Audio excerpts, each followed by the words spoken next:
Assalamualaikum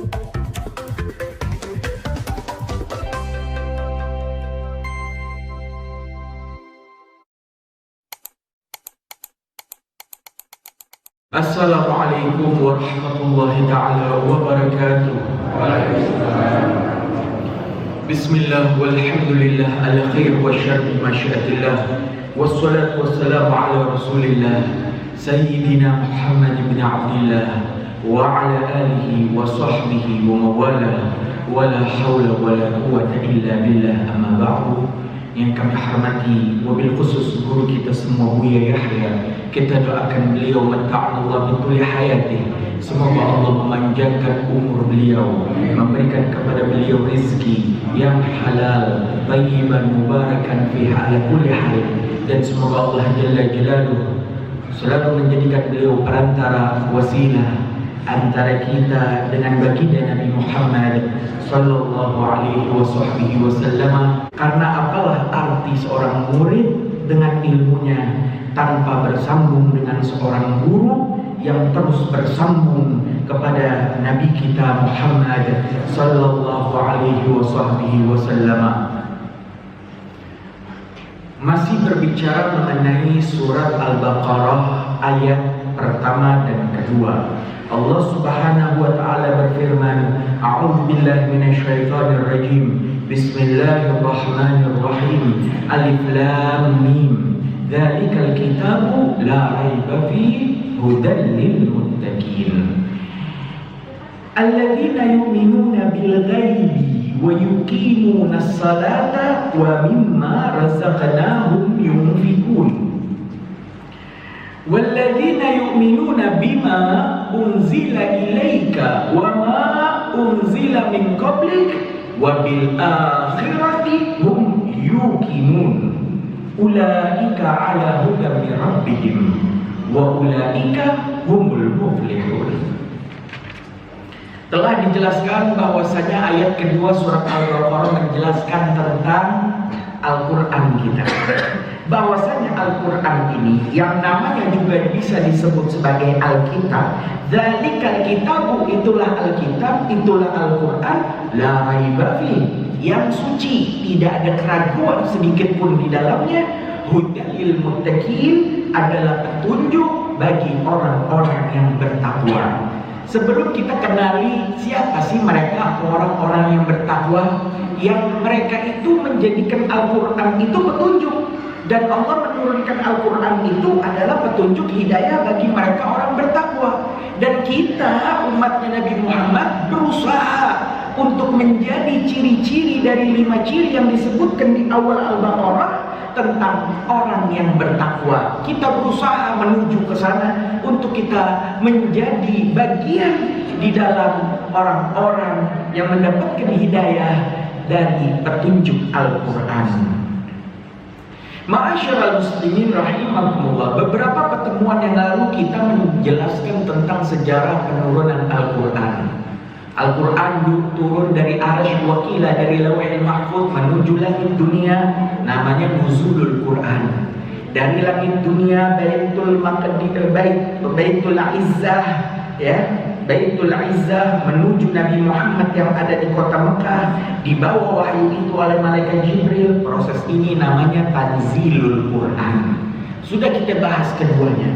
Kita udah masuk yang ketiga, yaitu turunnya Al-Quran dari diri Nabi Muhammad ke manusia, yaitu para sahabat, yang akhirnya sampai menyampai hingga tabi'in, tabi'ut tabi'in, hingga sampai kita saat ini. Tetap Allah jaga Al-Quran dengan kesuciannya. Inna nahnu nazzalna dzikra wa inna lahu lahafizun. Kamilah yang menurunkan Al-Quran, dan kami juga, kata Allah, yang menjaga Al-Quran. Dalam step yang ketiga, turunnya Al-Quran dari Nabi Muhammad ke manusia, itu ada 4 yang telah kami jelaskan. Penertiban kembali ayat Al-Quran, karena dalam proses tanzil turunnya tidak urut, tidak dari Al-Fatihah sampai An-Nas turun, tapi ternyata yang pertama turun Al-Alaq, dan yang terakhir turun Al-Maidah ayat 3-nya saja. Al-yawma akmaltu lakum dinakum wa atmamtu alaikum ni'mati wa raditu lakumul Islam madina.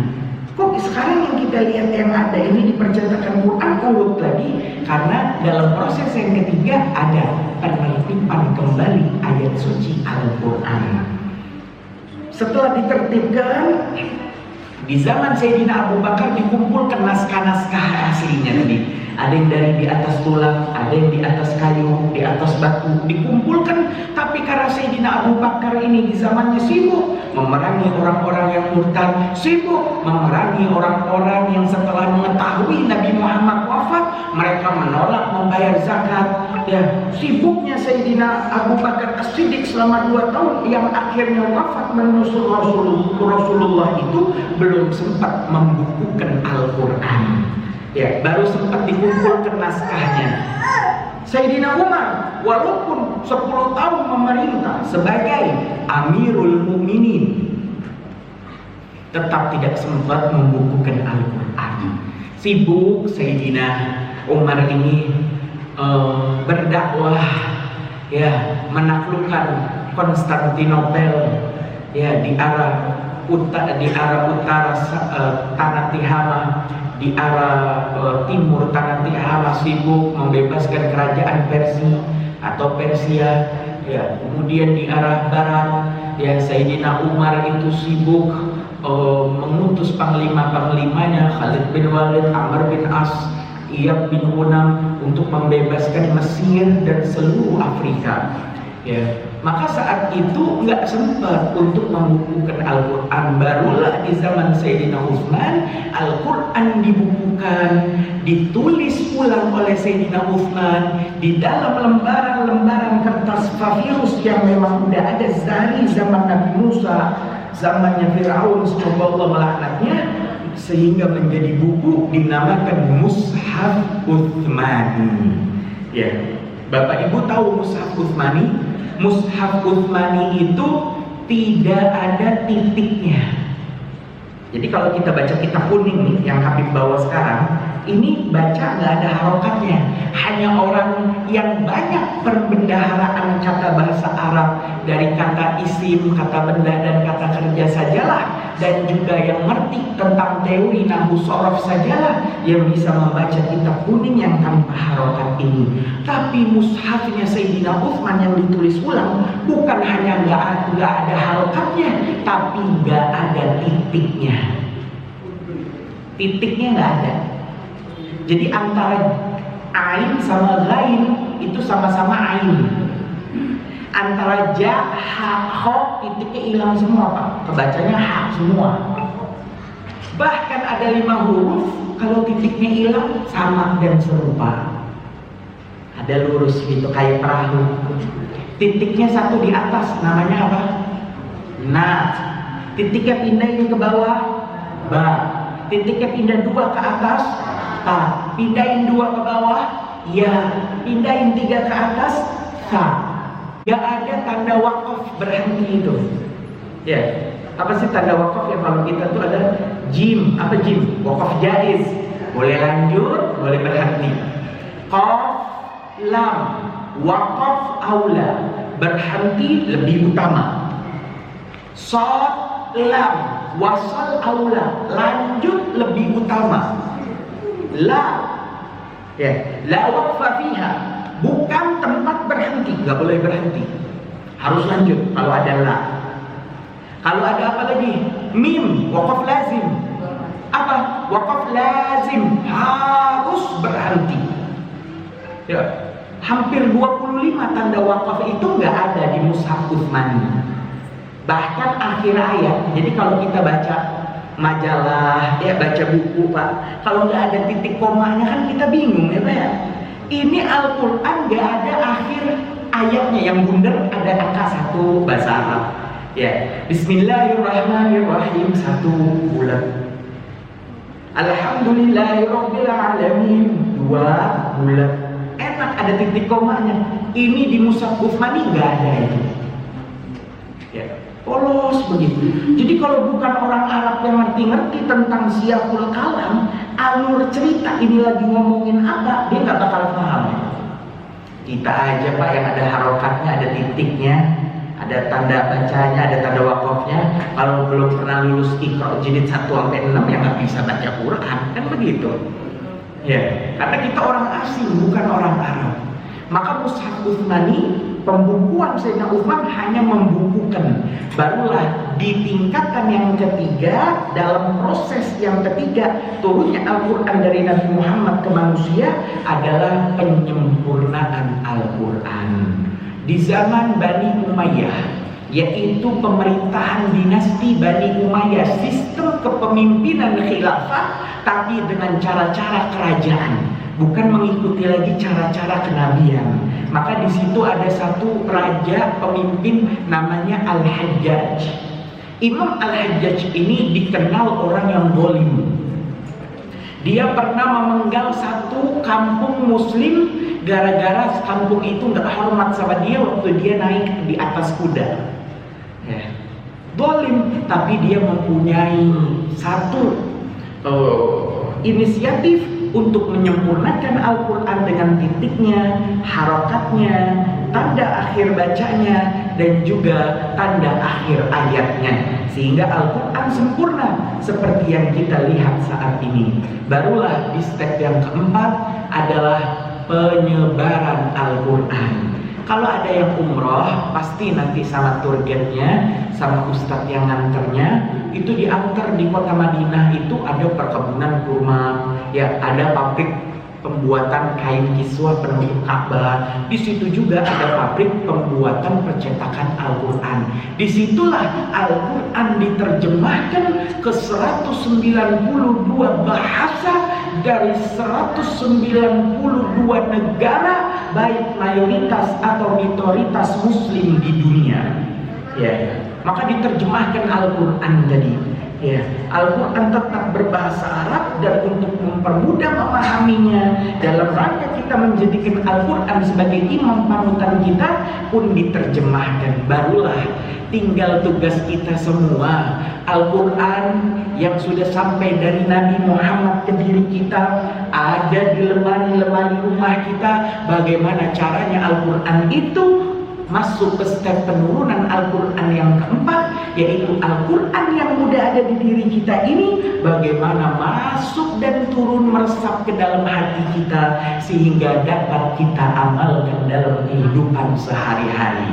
Maka barang siapa dalam hadis yang menjadikan Al-Quran sebagai imamnya, maka Allah masukkan dia ke dalam surga. Dan barang siapa yang menjadikan Al-Quran sebagai makmumnya dan dia jadikan hawa nafsu sebagai imamnya, maka Allah akan masukkan dirinya ke dalam nerakanya Allah. Pilihan terserah kita. Lantas bagaimana cara kita menjadikan Al-Quran sebagai imam kita? Ada 3 cara. Jadi nanti kalau nanti masuk kubur alam barzah, datang mungkar nakir, ditanya, man imamuka? Siapa imammu? Al-Quran imami. Al-Quran adalah imam, pedoman, petunjuk dalam kehidupanku. Maka bagaimana kita menjadikan Al-Quran sebagai imam panutan kita? Ada 3 caranya disebutkan dalam hadis Nabi. Man qara al-Quran fastashharahu fa'ahalla halalahu wa harrama haramahu adkhalahul jannah. Kata Nabi, barang siapa yang dia terbiasa membaca Al-Quran. Jadi untuk menjadikan Al-Quran sebagai imam kita adalah sering membaca. Jangan hanya buta huruf aksara A, B, C, D nggak ngerti, tapi anak kita juga jangan sampai buta huruf hijaiyah. Anak-anak masukkan ke TK DTA biar lulus Iqra jilid 6 bisa baca Quran. Kita yang udah bisa baca Quran, bacalah Quran dengan terjemahnya. Biasa baca Al-Quran dengan terjemahnya. Sudah terbiasa membaca Al-Quran, biasa khatam, baik setengah tahun sekali atau setahun sekali, biasa khatam Quran, lanjut fastashharahu. Dalam rangka kita menjadikan Al-Quran sebagai imam, fastashharahu, berusaha memahami isi kandungan Al-Quran. Bukan baca terus, gak cukup, harus ada usaha. untuk ngerti apa sih maksudnya isi surat dari Allah untuk kita ini apa sih sebenarnya, untuk kita praktekkan supaya kita terbebas dari cap kemunafikan, kita terbebas dari cap kefasikan, ya apa, dan kita gampang terbebas dari godaan syaitan, ya apa isinya, yaitu dengan memahami Al-Quran, yang mana cara memahami Al-Quran adalah tidak cukup dengan membaca maknanya seorang diri, tapi harus disertai dengan kehadiran seorang guru yang sambung sanad keilmuannya kepada pemahaman baginda Nabi Muhammad Sallallahu Alaihi Wasallam. Gampangnya, untuk menjadikan Al-Quran sebagai imam, sering-sering hadir majelis taklim. Majelis taklim apapun, nggak harus tafsir, hadis, fikih, ya. Yang penting isinya ya adalah menjelaskan tentang Al-Quran. Jadi kapan waktu kita baca Quran, kita udah paham duluan, oh maksudnya ayat ini nih prakteknya begini. Karena nggak cukup kita memahami agama hanya dengan Quran atau hanya dengan hadis, tapi juga harus dengan ijma, kesepakatan para ulama, dan juga termasuk di dalamnya adalah qiyas. Barulah kita menghasilkan dari pemahaman yang sangat benar setelah kita menggabungkan beratus-ratus ribu hadis yang pemahamannya hanya dipahami oleh para ulama yang bersambung sanadnya dengan baginda Nabi Muhammad Sallallahu Alaihi Wasallam. Setelah kita hadir majelis taklim dengan istiqomah, cara kita menjadikan Al-Quran sebagai imam yang ketiga adalah fa'ahalla halalahu wa harrama haramahu. Kita halalkan apa yang Al-Quran halalkan, dan kita haramkan apa yang Al-Quran haramkan. Kita bukan orang-orang Nasrani yang meninggalkan perjanjian lama karena menganggap kitab Torah atau Taurat adalah kitab yang diturunkan kepada Yahudi, sehingga hukum-hukum di dalam perjanjian lama Injil itu, mulai dari hukum khitan wajib atas orang laki-laki, hukum memakai jilbab wajib atas orang wanita, hukum haram memakan babi, semua mereka langgar. Walaupun disebutkan di dalam perjanjian lama Injil, tapi mereka langgar karena menghapus. Kata mereka udah terhapus di hukum-hukum ini. Makanya orang-orang Nasrani sekarang nggak pakai jilbab, tetap makan babi, nggak dikhitan. Kenapa? Mereka mulai menghalalkan apa yang diharamkan Allah dan mengharamkan apa yang dihalalkan oleh Allah Subhanahu wa Ta'ala.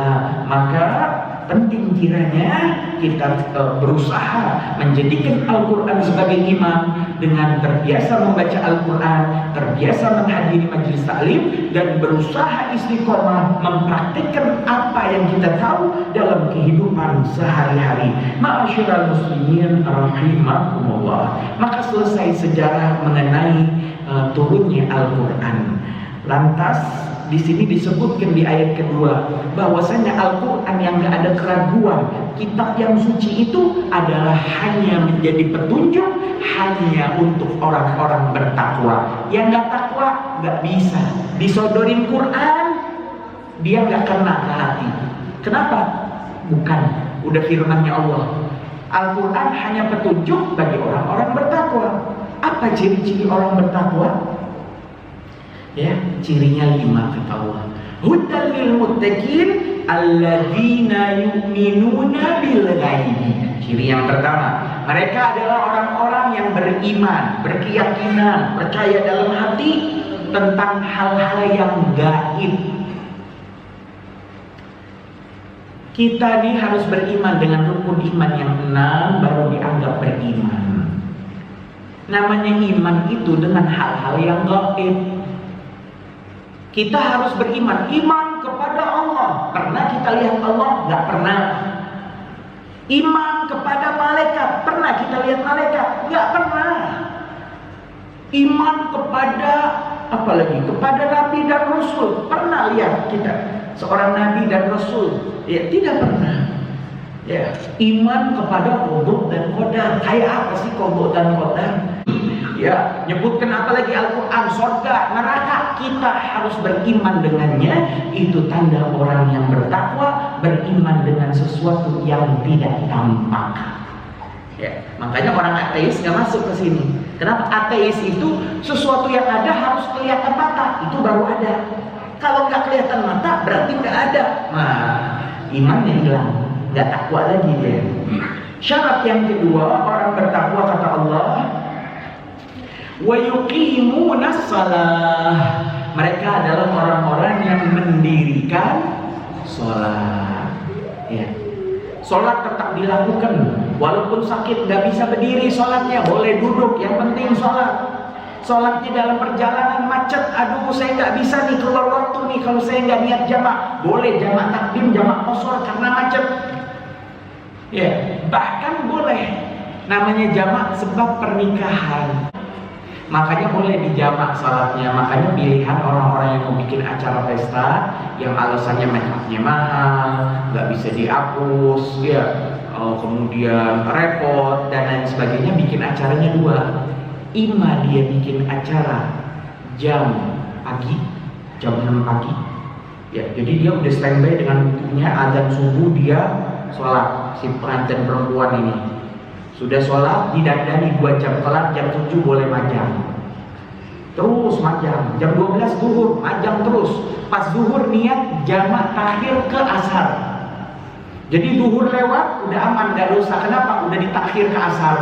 Nanti detik-detik setengah 5, jam 5, hapus make upnya, selesai majangnya, karena hampir 12 jam itu, hapus make upnya, kemudian wudhu, dan langsung melakukan sholat zuhur 4 rakaat dengan jamak takhir, dan sholat asar 4 rakaat. Atau bikin acaranya jam 1 siang, Pak. Jadi pas sebelum sholat zuhur udah wudhu, udah pakai mukena, azan zuhur, langsung sholat zuhur 4 rakaat, langsung sholat lagi asar dengan jamak apa tuh namanya, jamak takdim 4 rakaat, langsung di make up, jam 2 mulai majang, udah aman. Zuhur udah sholat, pas asar masih make upan, aman, udah sholat asar. Pas maghrib niat jamak takhir ke isya, maghrib aman. Pas isya waktunya panjang sampai mau subuh. Sok panjang lah sampai tengah malam itu boleh ya. Asal nanti dia hapus make upnya, dia wudhu, dia sholat maghrib dengan jamak takhir dan sholat isya. Akhirnya pestanya berkah karena sholatnya, pengantinnya tetap sholat. Ya, ma'asyiral muslimin rahimakumullah. Maka orang-orang yang bertakwa tetap melakukan sholat. Ya, as-salatu imaduddin. Salat adalah tiang agama seseorang. Man aqamaha faqad aqamaddin. Barang siapa yang dia mendirikan salat, maka sungguh dia telah menguatkan fondasi agamanya. Wa man tarakaha, dan barang siapa meninggalkan salat, faqad hadamaddin, maka sungguh dia telah merobohkan agamanya. Semua harus salat. Baik orang kayanya atau orang fakirnya, baik orang yang hidupnya di dalam ruangan ber-AC atau orang yang berkeringatan di luar ruangan, semua tetap melakukan sholat. Dengan sholat aman. Ya. Ma'asyiral muslimin rahimakumullah. Ya. Selanjutnya ciri orang bertakwa adalah wa yuqimuna sholata wa mimma razaqnahum yunfikun, dan dari apa-apa razaqnahum yang kami berikan rizkihum kepada mereka, yunfikun, mereka menginfakannya. Jadi ini orang-orang ini biasa berinfak. Infak di sini ditafsiri artinya adalah zakat. Artinya orang tadi bayar zakat, sadar, ya Allah saya tidak ketitipan banyak, hidup saya senang, berarti saya harus zakat. Baik zakat fitrah yang hanya bulan Syawal itu, atau zakat mal yang hitungannya setahun sekali dengan syarat-syaratnya. Ya, insaf, menyerahkan kepada Allah, karena zakat itu bagaikan ayam yang dipotong. Kita kalau mau makan ayam, Pak, dipotong dulu nggak ayamnya? Potong, maka motongnya itu zakat. Darah kotor keluar yang banyak bakteri nggak dimakan, bulunya dibersihkan, sisa dagingnya digoreng, dimakan, nikmat, sehat badan kita. Begitu juga harta yang kita hasilkan dari mencari harta di jalan Allah itu untuk nafkah dan lain sebagainya, itu ada darah kotornya, harus disembelih. Sembelih dengan pisau zakat, maka yang keluar dari darah itu adalah zakat 2,5% yang kita salurkan kepada 8 golongan yang ditentukan oleh Allah, maka bersihlah harta kita dan kapan dimakan kita pun sehat. Tapi orang nggak mengeluarkan zakat kayak makan ayam sak darah-darahnya, sakit dia. Ya, sakitnya di dunia, di akhirat. Ya, maka itu ciri orang yang bertakwa. Yang ketiga adalah membayar zakat. Wa mimma razaqnahum yunfiqun. Tapi setelah membayar zakat, penting kiranya cara dapat hartanya harus dengan cara yang halal. Ya, jangan bayar zakat tapi ngambilnya dari merebut hak waris, dari mengkhianati amanah, ngambilnya dari berbuat curang di toko jualan. Wailul lil mutaffifin. Celaka kata Allah bagi mutaffif. Siapa itu mutaffif? Alladzina idza talu 'alan nas yastawfun. Mereka yang jika menimbang barang dagangan atas apa yang akan dibeli oleh manusia, yastawfun, mereka melakukan kecurangan. Wa idza kaluhum aw wazanuhum yukhsirun. Dan jika mereka menimbang, menakar, kaluhum itu menakar, kail, aw wazanuhum atau nimbang, yukhsirun, mereka merugikan pembeli, konsumen. Dia melakukan kecurangan-kecurangan itu, dia lupa ada Allah yang Maha melihat. Dia lupa ada hari pembalasan nanti di akhirat. Dia mengambil 1 ons yang paling 1000 dan menodai badan dia dengan makanan-makanan yang haram, maka berjual belilah dengan cara yang dibenarkan. Kemudian ciri yang keempat, walladzina yu'minuna bima unzila ilaika wa ma unzila min qablik. Ya, ciri yang keempat adalah mereka adalah orang-orang yang beriman, percaya yakin bima unzila ilaika, dengan apa, dengan wahyu yang kami turunkan kepadamu Muhammad. Ciri orang takwa berikutnya, iman kepada kitab-kitab yang Allah turunkan. Sebagai gambaran dari rukun iman yang ketiga, iman kepada kitab-kitab Allah. Mereka adalah orang-orang yang beriman bima unzila ilaika, dengan apa yang Allah berikan kepadamu berupa Al-Quran, wa ma unzila min qablik, dan mereka juga beriman dengan wahyu-wahyu yang Allah turunkan sebelum Al-Quran. Injil, Torah atau Taurat, Zabur, suhuf-suhuf para nabi. Inna hadza la fi suhufil ula suhufi Ibrahim wa Musa. Maka hikmah-hikmah ini disebutkan di dalam kitab-kitab terdahulu, suhuf-suhuf terdahulu, yaitu suhufnya Nabi Ibrahim dan suhufnya Nabi Musa. Ya. Dalam Aqidatul Awam, yaitu akidah bagi orang-orang yang baru belajar ilmu agama, disebutkan dari 57 nazam syairnya, di situ ada iman kepada kitab Allah. Wa arba'atun min kutubin tafsiluha Taurat Musa bil huda tanziluha Zaburu Dauda wa Injilu ala Isa wa furqanun ala khairil mala wa suhuful qalil wal kalimi fiha kalamul hakamil alim. Ya, itu rukun iman yang ketiga, iman kepada kitab-kitab Allah. Dan begitulah sifat orang bertakwa yang keempat yang disebutkan di awal surat Al-Baqarah ini adalah mereka terbiasa beriman dengan isi kandungan Al-Quran dan kitab-kitab terdahulu. Dari ayat-ayat Al-Quran ada 1000 ayat, isinya tentang kisah-kisah. Kita harus percaya ada 1000 ayat isinya tentang perintah dan hukum dan larangan dari Allah. Ada lagi hampir beberapa ayat itu masuk golongan ayat yang namanya ayat iptek, ilmu pengetahuan dan teknologi. Allah berfirman 1444 tahun yang lalu bahwa Fir'aun itu pernah tenggelam. Terbukti di jasad mumi Fir'aun terdapat kandungan garam. Allah berfirman bahwasanya ada pertemuan 2 laut. Ketemu nih air tapi enggak bercampur. Marajal bahraini yaltaqiyan bainahuma barzakhul la yabghiyan. Ya. Terbukti nyata ada ketemu. Al-Quran sudah tahu dari zaman dulu. Apalagi? Dan sungguh kami kekalkan, kata Allah, jasad Fir'aun itu untuk menjadi pelajaran bagi orang-orang yang setelahnya. Terbukti Fir'aun jasadnya kekal, dipamerkan di mana-mana. Apa? Pelajaran buat orang-orang setelahnya. Ya.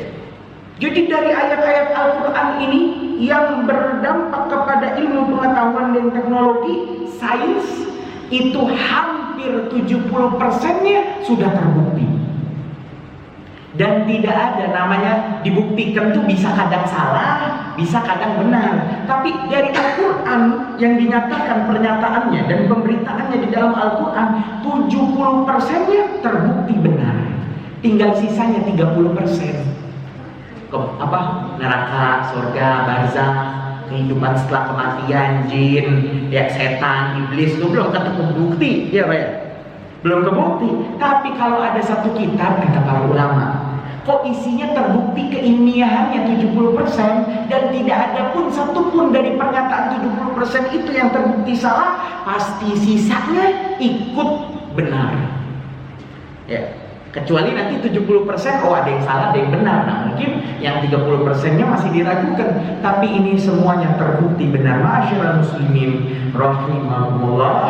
Maka inilah daripada ciri-ciri orang yang bertakwa, yang mereka ketika mendengar Al-Quran langsung menjadi petunjuk hidayah ma'unah, taufik daripada Allah Subhanahu wa Ta'ala kepada dirinya. Mulai dari adalah yang beriman kepada sesuatu yang gaib, kemudian orang-orang yang mendirikan sholat, orang-orang yang membayar zakat, orang-orang yang beriman kepada wahyu yang Allah turunkan, dan terakhir yang kelima, wabil akhiratihum yuqinun, dan dengan akhirat mereka pun percaya. Kita ini adalah orang-orang yang percaya kepada kehidupan setelah kematian. Kita bukan kayak orang-orang Hindu Buddha yang percaya reinkarnasi. Kita bukan kayak ateis yang menyatakan tidak ada kehidupan setelah kematian. Kalau udah mati ya mati aja, nggak ada lagi kehidupan. Dalam ayatnya Allah berfirman apa? Kaifa takfuruna billahi wa kuntum amwatan fa ahyaakum thumma yumitukum thumma yuhyikum thumma ilaihi turja'un. Kata Allah di dalam Al-Qur'an apa? Dinyatakan kaifa takfuruna billah. Bagaimana kalian nih manusia bisa kafir kepada Allah? Zat ya, yang kuntum amwatan, yang dulunya kalian tuh mati. Kita nih kan dulunya mati ya Pak ya. Jasad kita kan nggak ada awalnya. Kemudian fa'ahyakum, Allah hidupkan kalian manusia. Bima ilhai, dengan air kehidupan. Maksudnya air sperma. Ya, ada kehidupan di dalamnya. Ya. Awalnya kita nggak ada, jadi ada. Fa'ahyakum, thumma yumitukum, kemudian akan Allah matikan dengan kematian. Yang jelas kita melihat pengumuman di mana-mana orang meninggal, innalillahi wa inna ilaihi raji'un, kalimat tarjih banyak.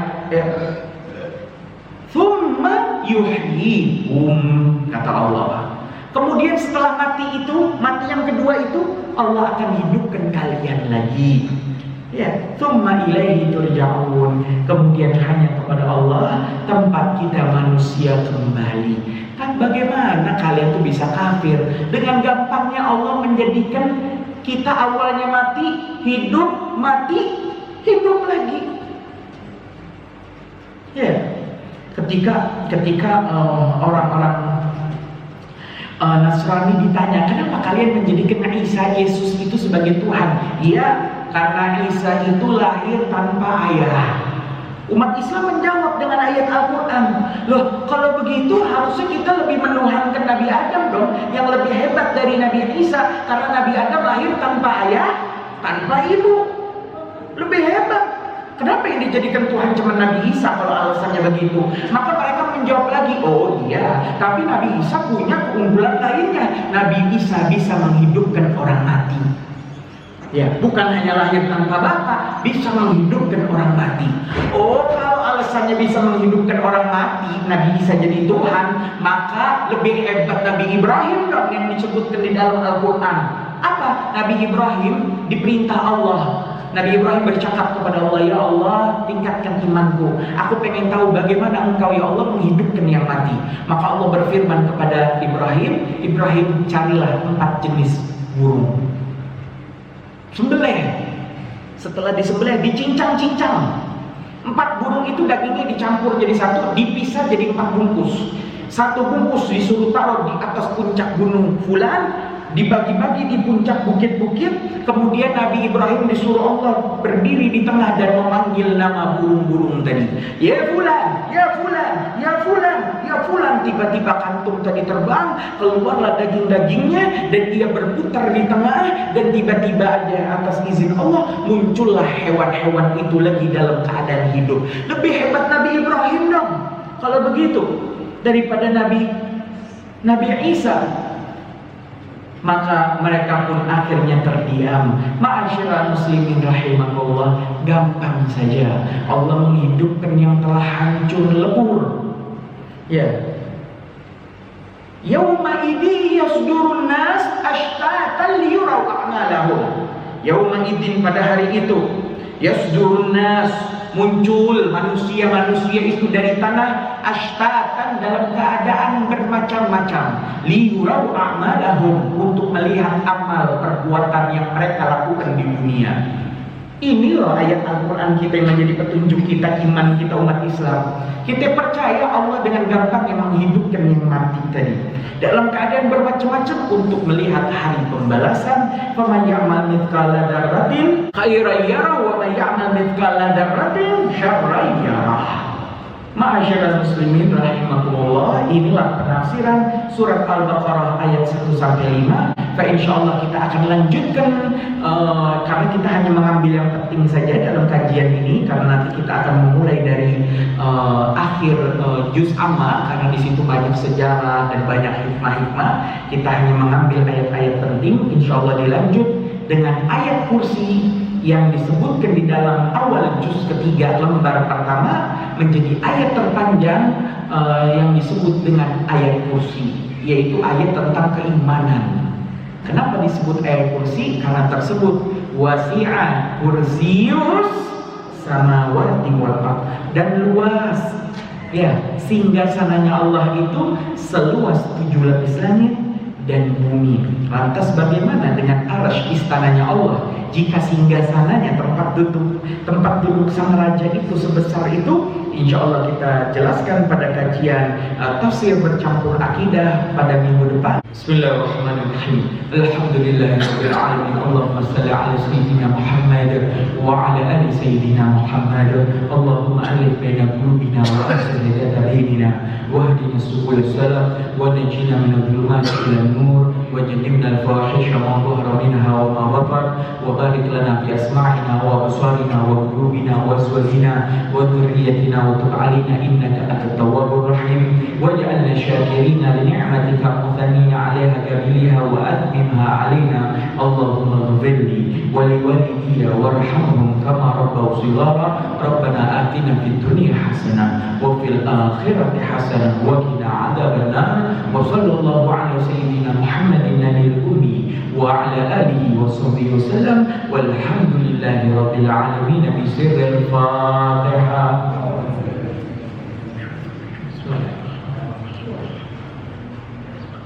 Ar-Rahmanir-Rahim, Maliki yaumiddin, iyyaka na'budu wa iyyaka nasta'in, ihdinas siratal mustaqim, siratal ladzina an'amta 'alaihim ghairil maghdubi 'alaihim waladdallin. Wallahu muwaffiq ila aqwamit thoriq. Wassalamu alaikum warahmatullahi taala wabarakatuh.